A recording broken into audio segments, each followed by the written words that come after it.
जो आपके पास में पैसा है, जितना भी है, सबके पास में अलग अलग होगा, जो भी आपकी सेविंग्स है।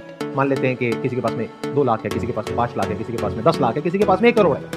तो आप क्या चाहते हो कि वो 5 साल में, 10 साल में वो ऐड हुए या मल्टीप्लाई हो? अगर आप अपना पैसा किसी बैंक अकाउंट में रखते हो, सेविंग्स में, और वहां पे आपको 4% इंटरेस्ट मिलता है, तो वो 10 साल बाद कितना हो जाएगा? नियर अबाउट 1.5 गुना। और अगर 7% ब्याज है तो डबल से थोड़ा सा कम। तो ये क्या हुआ? ऐड हुआ। लेकिन साथ साथ में ये जो पैसा आपका बढ़ा बैंक अकाउंट में, अगर आपने एफडी कराई, तो साथ साथ में इन्फ्लेशन भी तो बढ़ गया ना।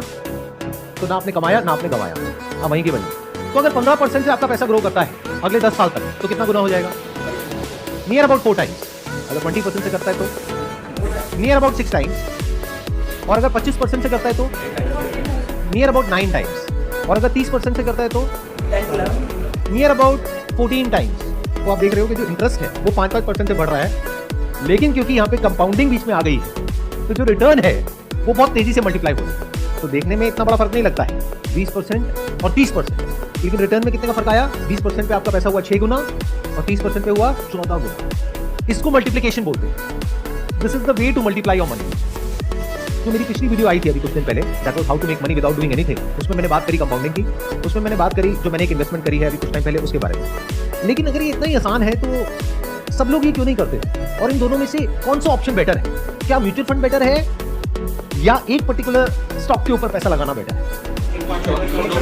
कितने कहते हैं म्यूचुअल फंड बेटर है? म्यूचुअल फंड सही है। उसकी टैगलाइन भी नहीं, आसान है टैगलाइन नहीं है, आसान है मेरी टैगलाइन। म्यूचुअल फंड सही है, इसमें कोई दो राय वाली बात नहीं। म्यूचुअल फंड सही है। और मैं क्या कह रहा हूँ कि एक पर्टिकुलर बिजनेस में अगर आप पैसा लगाते हो और वो बिजनेस बहुत ही कमाल का है, जो आपको ऑलमोस्ट 100% श्योरिटी है कि वो बिजनेस बहुत तेजी से ग्रो करने वाला है, तो 30% रिटर्न जनरेट करना year on year for the next 10 years बहुत मुश्किल नहीं है। बट अगर इसके बारे में आप जाकर के किसी से भी बात करोगे जो थोड़ा सा स्टॉक मार्केट को समझता है, तो वो क्या कहेगा कि ऐसा कभी मत करो, ये बहुत बड़ी गलती है। Never put all your eggs in one basket. ये कहावत सुनी है सबने, और ये पूरी तरह से गलत नहीं है, बिल्कुल सही है। क्योंकि म्यूचुअल फंड क्या करता है, वो आपके पैसे को एक स्टॉक में नहीं लगाता है, उसको डिवाइड कर देता है। ज़्यादातर अगर आप फंड्स को देखोगे तो वो डिवाइड कर रखते हैं आपके पैसे को 30 से लेकर के 50 स्टॉक्स। तो अगर मानो 50 स्टॉक में 2-2% लिया हुआ है, तो एक कंपनी अगर पूरी तरह से बंद भी हो गई, डूब भी गई, तब भी आपका जो पैसा है वो 100 रुपए से कितना कम हुआ? सिर्फ 2 रुपए। क्योंकि 2% की ओनरशिप थी उस स्टॉक में, वो 0 हो गया स्टॉक प्राइस, तब भी आपको कितने का फर्क पड़ा? सिर्फ 2 रुपए। लेकिन इसकी एक दूसरी साइड भी, वो क्या है कि अगर ये जो 50 कंपनीज उस म्यूचुअल फंड ने ली हुई है, उसमें से एक कंपनी आने वाले 10 साल में 10 गुना हो गई, तो क्या आपका पैसा भी 10 गुना हो जाएगा? एवरेज आउट अगर आप करोगे तो रिटर्न आ जाती है 10% से लेकर के 20% के बीच में, मतलब एवरेज पकड़ लेते हैं 15%। बट अगर आप एक म्यूचुअल फंड से ये एक्सपेक्ट कर रहे हो कि वो रिस्क को प्रॉपर्ली मैनेज करे और आपको रिटर्न दे दे 30% की, 40% की, 50% की, that is practically not possible. क्योंकि जो म्यूचुअल फंड होते हैं उसकी जो रिटर्न होती है वो इंडेक्स के आसपास होती है। कि अगर निफ्टी की रिटर्न आ रही है 12%, तो म्यूचुअल फंड ने दे दी 15%। अब उसमें भी अलग अलग फंड है उस पर्टिकुलर कैटेगरी में। किसी की रिटर्न है मान लो 10%, जो इंडेक्स से भी कम है, किसी की है 20%, जो इंडेक्स से भी ज्यादा है। और पास में जो हुआ वो फ्यूचर के लिए गारंटी नहीं है। आता है ना, जैसी कोई ऐड आती है, आप सुनते होंगे, past performance is not the guarantee of the future returns. वो बहुत जल्दी बोल जाते हैं, आप लोग सुनते नहीं हो ध्यान से, काम की बातें नहीं सुनते हो। तो हम कैसे एक्ट करते हैं म्यूचुअल फंड के केस में? पास्ट में देखते हैं कि उसने कैसा परफॉर्म किया, उसके बेस पे डिसीजन लेते हैं कि ये फंड बेटर है और इन्वेस्ट करते हैं। तो इसका एक बहुत बड़ा प्लस है तो माइनस भी है। प्लस क्या है? रिस्क कम है। माइनस क्या है? Returns limited.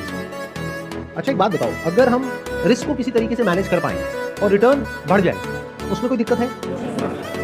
तो रिस्क को मैनेज कैसे करते हैं? अगर ये हमको आ जाए, ये हम सीख जाए, तो हम अपने पैसे को ज्यादा अच्छे से मल्टीप्लाई कर पाएंगे। तो do you want to understand कि डायरेक्टली अगर किसी स्टॉक में आपको इन्वेस्ट करना हो, किसी कंपनी में, किसी बिजनेस में इन्वेस्ट करना हो, तो क्या देखना होता है? जब भी आप किसी बिजनेस में इन्वेस्ट कर रहे हो या किसी स्टॉक में इन्वेस्ट कर रहे हो, तो सबसे इंपॉर्टेंट क्या होता है? फ्यूचर में देखना उसका कि कंपनी कैसे ग्रो करेगी। जैसे अभी ईवी व्हीकल्स का टाइम है, जितनी भी बैटरीज की कंपनियां हैं उसमें इन्वेस्ट करना ज़्यादा बेटर है। और जैसे जो कंपनियां जो भी और उसके पार्ट्स मैन्युफैक्चर कर रही हैं ईवी कार्स के, तो उनमें बेनिफिट है आगे। ये जो भी कह रहे हैं, अगर आप कोई भी न्यूज़ चैनल ऑन करोगे जहाँ पे बिजनेस के बारे में बातें होती हैं, वहाँ पे इसी तरह की बातें हो रही है, इसी तरह की स्टॉक रिकमेंडेशन आ रही है। यूट्यूब पे बहुत सारे चैनल हैं, उनकी आप बातें सुनोगे वो भी यही बातें कर रहे हैं। ये मेरी थॉट प्रोसेस से बिल्कुल अलग है। मतलब मेरे हिसाब से ये तरीका बिल्कुल गलत है, क्योंकि फ्यूचर में क्या होने वाला है ये प्रेडिक्ट करना इज नेक्स्ट टू इम्पॉसिबल। कल को कोई ऐसी टेक्नोलॉजी आ गई जहां पर कि हाइड्रोजन से गाड़ी चलने लग गई, तो ये सारी ईवी इंडस्ट्री का क्या? बिजनेस में पैसा लगाने के 2 तरीके होते हैं। एक कि आप ऐसे बिजनेस में पैसा लगाओ जो फ्यूचर में कुछ होने वाला है।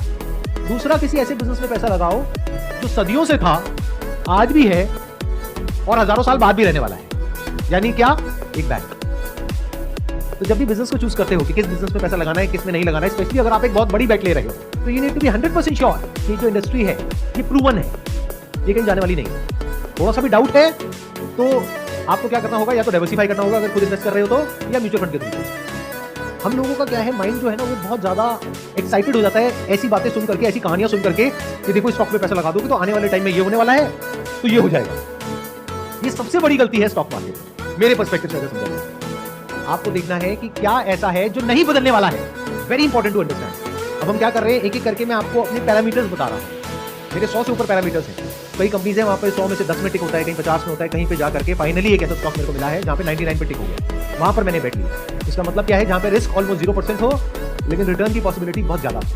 अगर ऐसा हो गया तो बिना कुछ करे, अगर आप एक्चुअल में कुछ नहीं करना जानते हो तो, अगर करने का कीड़ा है और कुछ कर दिया तो गड़बड़ हो जाएगा। मतलब क्या कि आपने एक शेयर लिया, आज मानो 50 रुपए का लिया, वो कुछ महीने बाद 100 रुपए का होगा, तो आपके अंदर कीड़ा होगा